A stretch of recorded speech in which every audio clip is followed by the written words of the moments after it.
Sejam muito bem-vindos ao História para Sermos Melhores. Eu sou Michele Souza Silva e hoje falaremos de uma grande questão. Para que serve a história?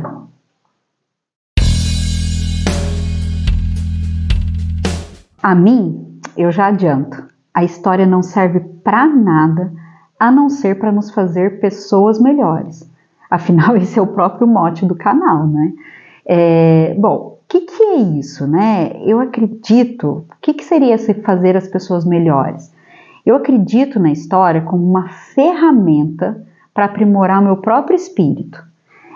Ou seja, uma ferramenta para rechear a minha memória, rechear a minha mente com referências que me façam, que me possibilitem entender melhor a minha sociedade, o meu cotidiano, a minha realidade, né, para acessar a minha realidade e agir da melhor maneira possível. Eu entendendo melhor essa realidade, eu tenho condições, ou pelo menos eu posso ter a intenção de agir da melhor maneira possível. Para mim funciona assim. Eu aprendi, tive professores que me ensinaram isso, tive livros que eu li que me fizeram chegar a essa conclusão, e para mim serve essa minha motivação quando eu sento para ler um livro de história, ou seja, para estudar, né, para conhecer coisas novas. Eu sempre tive essa meta, né, me encher, me alimentar a minha mente para que eu possa entender melhor a minha realidade e agir melhor nessa realidade.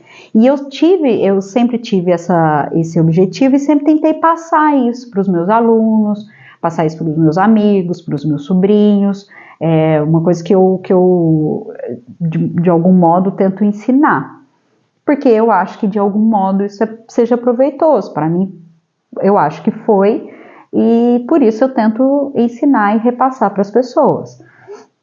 E por isso mesmo que eu pensei no canal, né? Essa a minha vontade, né? Bom, mas essa minha crença, eu já até adiantei, ela não eu não inventei isso, né? Eu não tirei isso do nada, não é nenhuma novidade, né? Na literatura, vários eruditos já trabalharam com essa ideia, já desenvolveram essa definição da serventia da história, né? Vários chegaram a essa conclusão quando se interrogaram, né, para que serve a história. Eles chegaram a uma conclusão pelo menos parecida com isso. E não só a história, é bom dizer, né? Na realidade, a literatura de ficção, ela também, para alguns críticos, para alguns até historiadores da literatura, ela teria essa função, né? Ela serviria para isso, né? A ficção, ela também é um repositório de referências, né? Que poderiam nos ajudar a agir melhor, né? Da mesma forma que a história, a ficção, ela também ajuda, então, a história e a ficção ali em paralelo, as duas, né? Elas ajudariam, então, as pessoas a formarem memórias, né? Aliás, dentro da memória, essas pessoas poderiam formar um catálogo de ações boas e más, né? E esse catálogo, ele seria acessado involuntariamente, pelo menos a gente imagina assim, e os antigos também imaginavam, como a gente vai ver, ele seria acessado involuntariamente em momentos cruciais da vida. Então, quando a gente tem que tomar uma decisão, quando a gente tem que fazer uma escolha, ou quando a gente tem que agir mais energicamente, de algum modo, né, a nossa própria mente acessa esse catálogo de ações boas e más e nos direciona, faz com que a gente escolha um lado, um outro, que a gente tome uma decisão, faça uma ação naquele momento. Só que esse procedimento da nossa mente, isso é involuntário. Isso chama o inconsciente, né? Aliás, se manifesta de forma involuntária. A gente não sabe muito bem como que isso acontece, né? A memória, né, concluindo, né? A memória, ou como alguns gostam de chamar o imaginário, ele tem essa característica. A memória, ela está lá. ela está lá na nossa mente, mas a gente não sabe que ela está lá. E ela será usada sem a gente ter essa consciência. Então, é algo que a gente vai preenchendo ao longo da vida, com a nossa própria vida, com as referências, sejam da literatura, seja da história, ou seja qualquer outro conhecimento que você possa acessar. Então, isso vai preenchendo a sua mente, e isso vai ser usado de algum modo durante a vida, sem a gente ter sem a gente compreender muito como que isso se dá. Então, é mais ou menos assim que funciona a coisa, né? E pensando nisso, vários autores, então, vão pensar que escolher essas referências vai ter um papel fundamental na nossa vida, né? Se você fizer um catálogo de boas referências, de boa literatura, de boas histórias, de algum modo aquilo pode se reverter em coisas, em ações melhores que você tomaria diante das coisas. Bom, essa é uma ideia muito geral sobre a coisa, até porque assim, o que é bom, o que é mal, né, às vezes vários autores colocaram isso em discussão, mas isso não importa, nós vamos ficar com essa ideia um pouco mais geral, até porque, lembra que eu falei que isso era uma questão já discutida por muitos eruditos, historiadores e tudo mais? Eu queria destacar três historiadores que são muito importantes, muito fundamentais para a história escrita em língua portuguesa, que são Fernão Lopes, Zurara e Rui de Pina. E esses três, eles vão elaborar a concepção de história deles dentro dessa concepção do que é memória e do que as pessoas podem trazer de proveito para a vida delas, né? De uma história que seja proveitosa para a vida das pessoas. Bom, esses três homens, eles foram cronistas oficiais do Reino de Portugal no século XV e também foram guardas-mores da Torre do Tombo. Deixa eu explicar isso para vocês, né? Que é isso?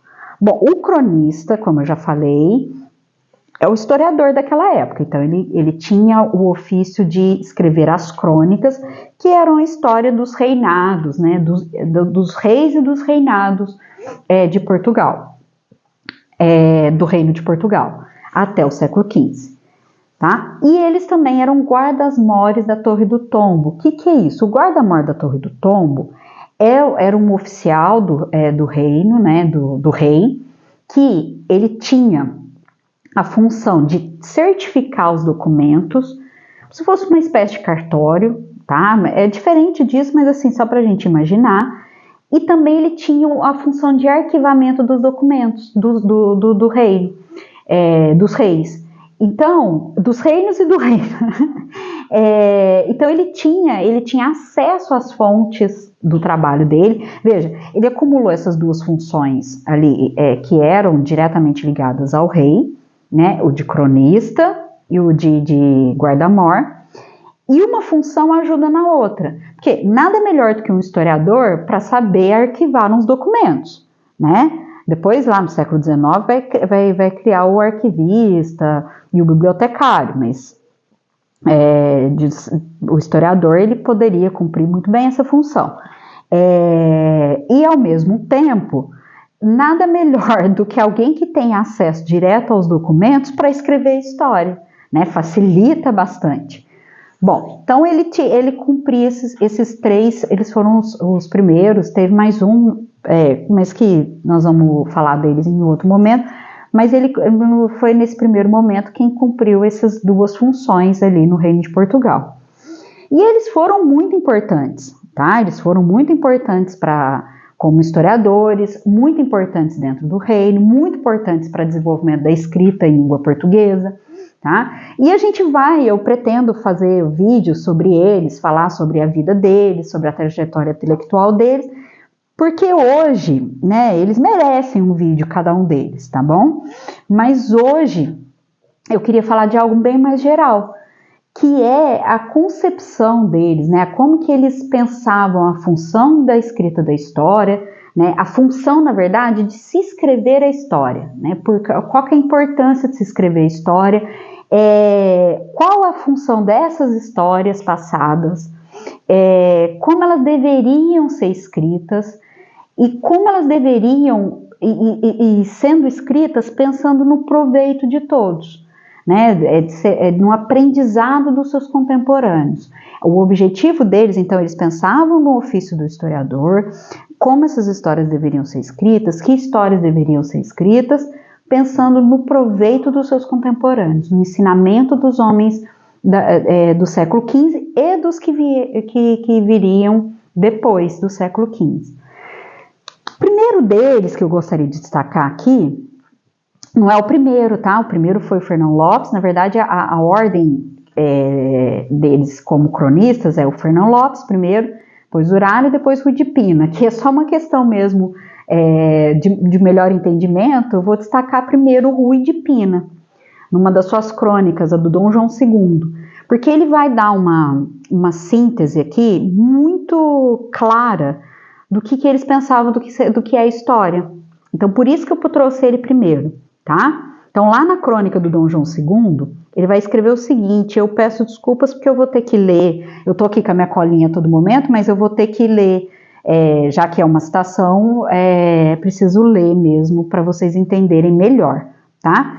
Então, na crônica do Dom João II, o Rui de Pina vai escrever: o ofício historial, ou seja, o ofício de historiador, era a clara luz de nossa vida, guardadora de nossa memória e das coisas passadas, testemunha tão verdadeira que oferece grandes e imensos benefícios, seja somente para o deleite ou ainda para o proveito do corpo, boa governança da vida e inteira salvação da alma.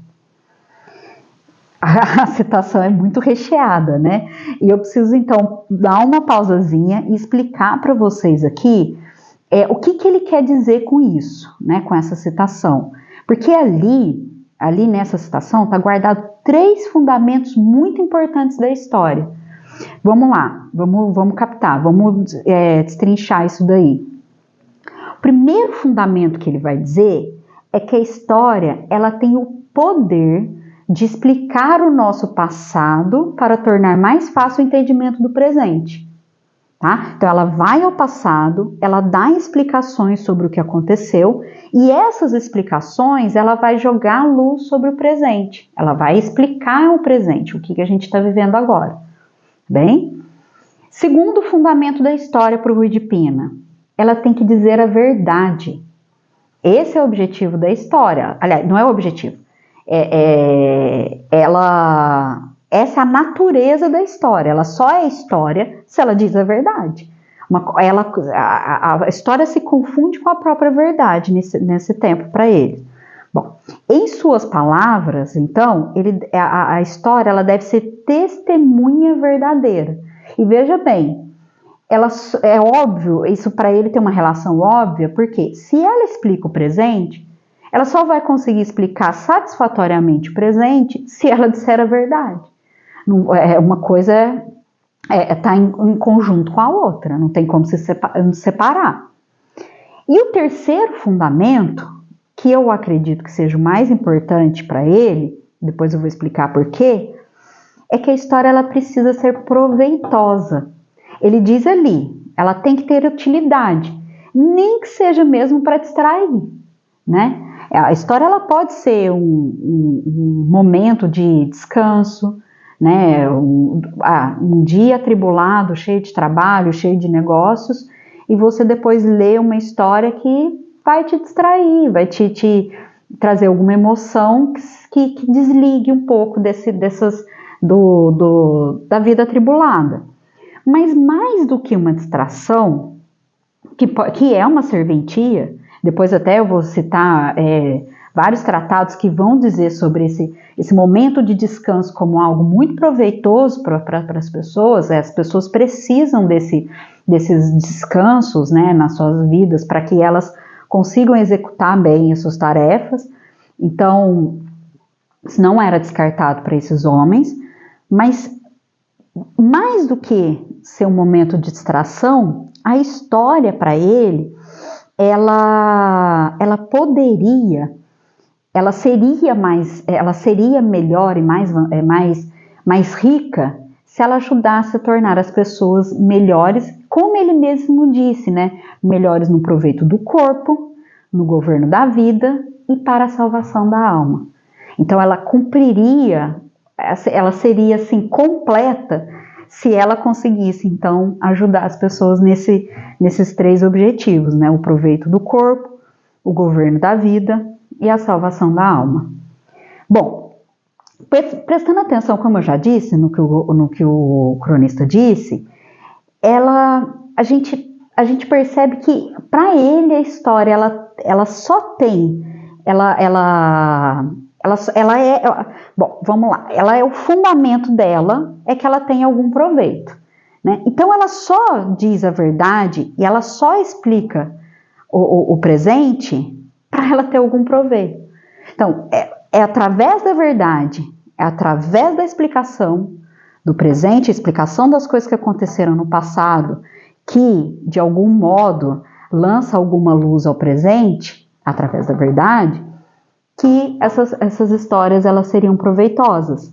Então o fundamento último, se precisa se as 2 outras coisas elas estão ali para que a história seja proveitosa, o fundamento da história é que ela seja proveitosa. É que ela alimente as pessoas, que ela nutra as pessoas de exemplos bons, para que essas pessoas, para que esses exemplos bons, e também os maus, né, que tem a pedagogia contrária, né, você mostra o mau exemplo para que as pessoas possam evitar aquele comportamento. Então é através desses exemplos do passado, essa história exemplar do que aconteceu, é que as pessoas então elas podem agir melhor, elas podem então governar melhor o próprio corpo, governar a sua casa, governar a sua vida em busca da salvação, tá?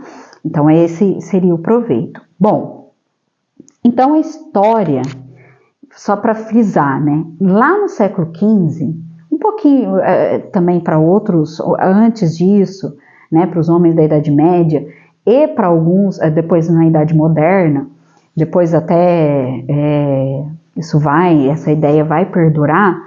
A história ela só existe para melhorar o homem. Essa seria a função dela. A gente pode citar mais exemplos das crônicas, tá recheado de exemplos, mas aqui eu vou destacar ainda mais uma citação do Rui de Pina, que é bastante rico, é um historiador que pensou bastante sobre a função da história. Bom, mas lá na crônica do rei Dom Duarte, ele vai dizer uma síntese que eu acho não tão clara, não tão rica quanto a primeira, mas muito clara e objetiva, que ele vai dizer o seguinte, que é importante escrever a história, pois ela tem uma força tão grande que dos fracos faz esforçados e dos frios na fé, católicos e bons cristãos, né? E por que ela teria isso, né? Porque ela deve guardar e dar a conhecer as perfeitas virtudes e merecidos louvores dos nossos naturais e maiores. Então, quando a gente recorre à história, ela brilha nessa história, fica mais evidente as virtudes e os merecidos louvores daqueles que foram grandes, né? Que foram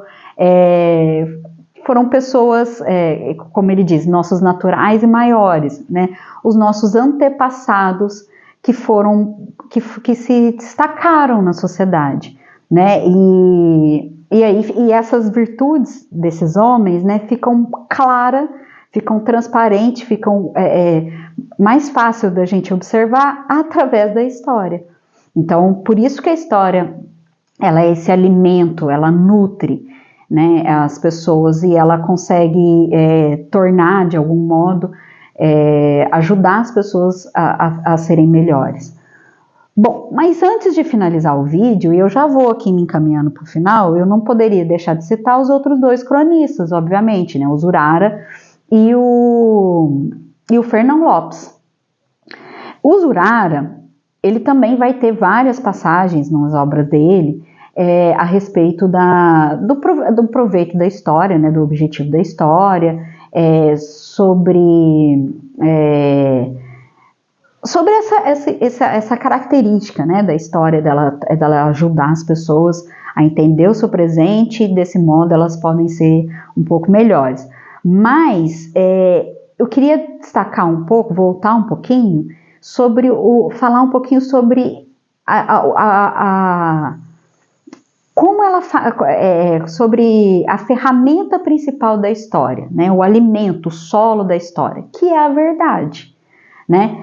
Tanto o Zurara quanto o Fernão Lopes, nas citações que eu vou trazer agora a seguir, eles vão destacar a verdade, né? A gente só consegue aquele objetivo final se a história registrar a verdade, segundo o Zurara e segundo o Fernão Lopes, tá? Então o Zurara, por exemplo, citando Cícero, um pensador romano, vejam, e essas ideias, elas são antigas, né? Então aqui ele vai citar o Cícero, e a gente vai ver ao longo dos vídeos que esse tipo de citação, né, de recorrer aos antigos, recorrer ao passado, e essa que seria até uma questão muito, muito própria da história, né, a gente buscar no passado certas noções, é muito presente, e não só nas crônicas, nos tratados, é algo muito, muito importante para aqueles homens, tá? E o Cícero, o Zurara, então, citando Cícero, ele vai falar lá na sua crônica da Guiné, lembrando que ele vai falar sobre a verdade na história. Ele vai falar lá: entre os grandes encargos do historiador, principalmente deve ser lembrado de escrever verdade, e que, escrevendo a verdade, não mingue dela nenhuma coisa. Veja, ele está dizendo, a história, ela só é proveitosa se ela disser a verdade. Isso a gente já sabe. E a verdade, você não pode tirar nada dessa verdade. Quer dizer, você não pode mentir, seria um historiador mentiroso, não só aquele que inventa coisas, mas aquele que finge que não viu determinada coisa. Então, a verdade na história, ela doa quem doer. Então, ela tem que ser apresentada doa quem doer. Né? Então, o Zurara está fazendo esse alerta. A gente não pode, não é só mentir, também fingir que não viu, né? Tapar os olhos ali para algum fato do passado, também é uma mentira. Bom, e por último, agora já vou realmente finalizando o vídeo, tem o Fernão Lopes, e o grande Fernão Lopes, né? Na sua crônica do rei Dom João I, o rei de boa memória. Lá nessa crônica, ele vai falar muito do trabalho dele, lá no prólogo da crônica. Ele vai falar do próprio trabalho, tá? Ele vai falar, óbvio que na hora que ele está falando do trabalho dele, ele está falando da história em geral, mas ele está dizendo dele, tá? Então ele vai escrever, ele vai dizer que a principal intenção dele foi escrever verdade com aquela crônica, tá? Porque para ele, o ofício do cronista, né, no ofício do cronista, cumpre fazer obras com clara certidão de verdade, né? E essa clara certidão de verdade, ela só vai ser dada, segundo ele, com muito cuidado e diligência, né? Isto é, ele está dizendo ali, aqui, né, nessa citação que eu estou lendo aqui para vocês, ele está dizendo o seguinte, que ele trabalhou muito, consultou muitos livros, de muitas línguas e muitas escrituras de cartórios de diferentes lugares, para ele dizer assim, olha, só depois desse trabalho, ele pode dizer que o que ele está descrevendo ali é realmente verdade. Se ele não tivesse tido todo esse trabalho, se ele não tivesse sido diligente no trabalho dele e cuidadoso, ele não poderia dar essa certidão de verdade. Né? Então ele está acrescentando uma nova ideia aqui. Para o historiador, ele tem que ter um trabalho é muito cuidadoso, meticuloso e é muito trabalhoso, é muito trabalho, é um trabalho árduo, né? Só assim ele pode dizer que o que ele está dizendo está acrescentando alguma coisa, ou está dizendo a verdade, ou está lançando alguma luz sobre algum assunto, tá? Bom, então é com o Fernão Lopes, com essa ideia de que o historiador trabalha muito, que eu gostaria de terminar esse vídeo. Agradeço a todos por assistir o vídeo. Peço que curtam o vídeo, se inscrevam no canal e compartilhem o vídeo, porque é só dessa forma que a gente consegue trazer um novo conteúdo aqui para vocês, tá bem? Então eu estou pedindo a contribuição de todos. Um grande abraço, até já!